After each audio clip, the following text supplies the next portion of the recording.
Are you already one of 1 billion active users, now a part of Meta's artificial intelligence program? Yeah, Mark Zuckerberg revealed this week that the company is focusing on deepening the experience and making Meta the leading personal AI. Now, all of Meta's apps, namely Facebook, Instagram, WhatsApp, and Messenger, have AI built in, but this is only scratching the surface of AI and where it's going. We're joined now by tech expert, friend of the show, Stephen Miano. Stephen, good morning. Thanks for being with us. Tip of the iceberg, just beginning. Where does this lead in terms of AI and Meta?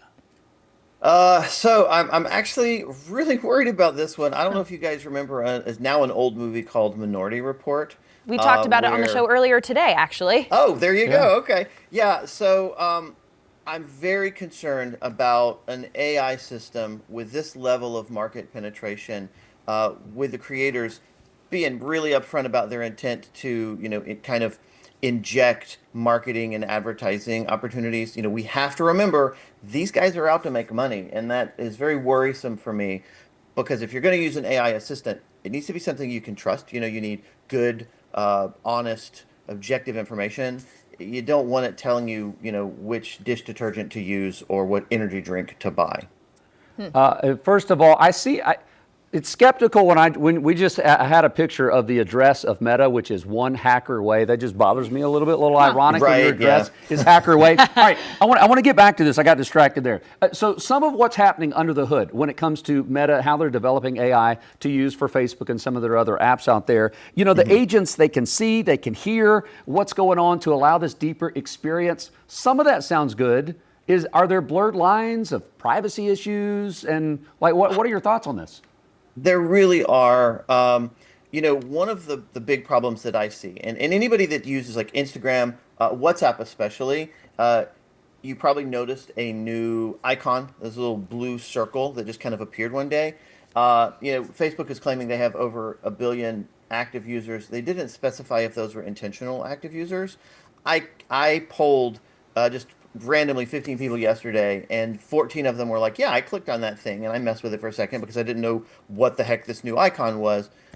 That could be an active user, in the eyes of Meta. Facebook has replaced its search with the Meta search. So anytime you're searching for like a profile or a cute cat video or whatever, you're probably using their AI. And I am worried about a service and system looking at all of that activity with the express intent ultimately to monetize that, to make money off of, eyeballs on screens. Well, you bring up a good point, Stephen, is that we sort of use AI when we're not maybe intentionally doing it. We're not going to ChatGPT and intentionally typing in a question or having it make an image for us. But we've had this conversation with some younger generations, maybe being hesitant to use AI. We had a situation, we said, put it into ChatGPT, and they said, no. How do you balance your concerns about companies trying to make money, but while also utilizing AI? Because if we don't, we're just going to get left behind.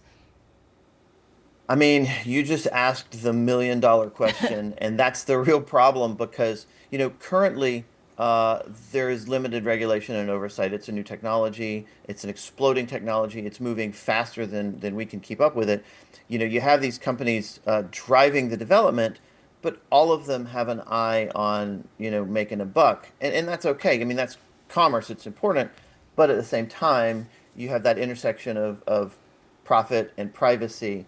And, I don't have a good answer. I don't know that anybody does. We're starting to see AI ethicists crop up to kind of look at these things because it's been examined in sci-fi and dystopian media, movies, TV, novels, but it's here, it's knocking on the door. And that's the real concern because we don't know. People aren't prepared to give all of this personal information and then get back, for example, results that may not be objective, may not be in their best interests, but it may be great for whoever's sponsoring that search or selling a product.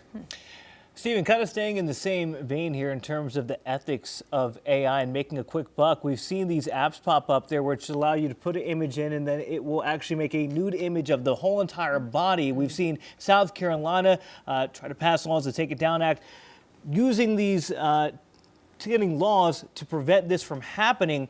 Are you concerned at all? Because it feels like if you look on Meta, Facebook, these apps are just out there allowing for you to make pornographic images, sometimes even of children if the user decides to go that way, because the laws haven't kept up with it. Are you concerned with how quickly we're seeing AI used for things that I don't think anybody really wants to see? I am. I am glad to see the South Carolina, the digital intimacy law go into effect. I think the previous law was from the 90s, when the internet just, was first becoming prevalent. The Take It Down Act, obviously, criminalizing people who don't take the stuff down quickly and responsively. I do think it's important for us to keep up with that. From the legal side, I think that does require some better education for lawmakers so they kind of know what they're legislating. And honestly, yes, it's important for users to be aware of that stuff, because, I mean, you've seen people take their lives because of these digital extortion scams for fake images. I mean, I think it's always important for people to be aware. If you put it on the internet, it's always there. But now it's not enough, because someone could literally, like you said, use AI, take off those guardrails, and then generate, now not even just still images. Google's new the Veo 3 engine that does prompt to real motion video.